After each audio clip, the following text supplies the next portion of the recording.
The smell of bleach filled the air as Mia scrubbed the cracked tiles of the school bathroom floor, her knees aching against the cold, wet ground. Her fingers were raw, her uniform soaked with dirty water, but the laughter echoing from outside stung more than the chemicals in her hands. She wasn't a janitor. She was a student. A girl who once dreamed of becoming a champion. But here she was, cleaning toilets after school, not because she was punished by the principal, but because 3 girls in her class had decided she didn't belong.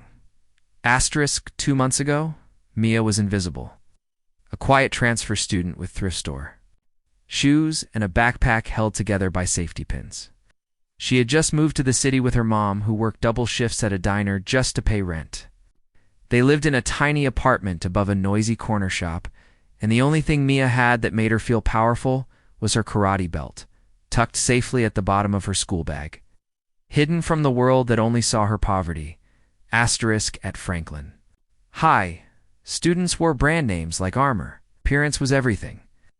And if you didn't have the right shoes, the newest phone, or the trendiest lunchbox, you were prey. That's exactly how Rachel, Chloe, and Ava saw Mia prey.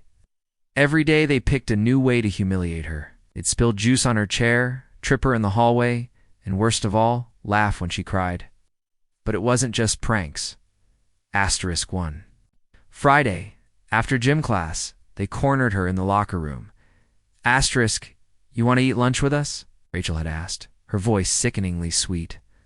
Sure, but you have to do one little thing for us first. Asterisk, they led her to the girls' bathroom, handed her gloves, and pointed to the floor. Clean it. All of it. With your hands.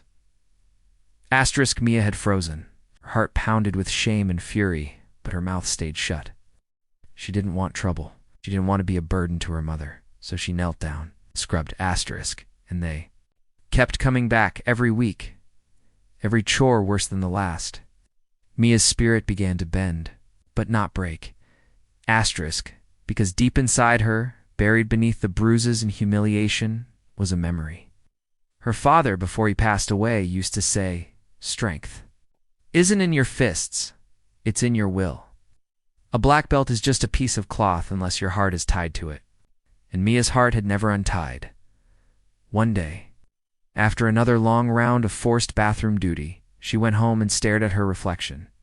Her eyes were tired, but something else flickered there. Fire. She walked to her closet, pulled out her old GI and black belt, and tied it around her waist. Felt like armor. That night, she didn't sleep. She trained. In silence, in darkness, determination. The next day at school, Rachel called her over. Bathroom's a mess, you know. What to do? She said, tossing gloves at her feet. Mia didn't pick them up. I'm done, she said calmly. Asterisk, Rachel smirked. Excuse me, asterisk, I said. I'm done. Asterisk, the hallway fell silent. The crowd had started to gather. Rachel walked closer, getting in Mia's face. You think you're tough now? You think you can talk back? Asterisk, before she could blink. Rachel's hand darted out to push her, but Mia stepped aside, her training kicking in like second nature. She didn't fight back with fists.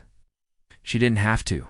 Her composure, her strength, and her fearlessness said more than punches ever could. Asterisk, Chloe lunged forward, but Mia swiftly blocked her arm, gently redirecting it away, showing control, not aggression, just skill.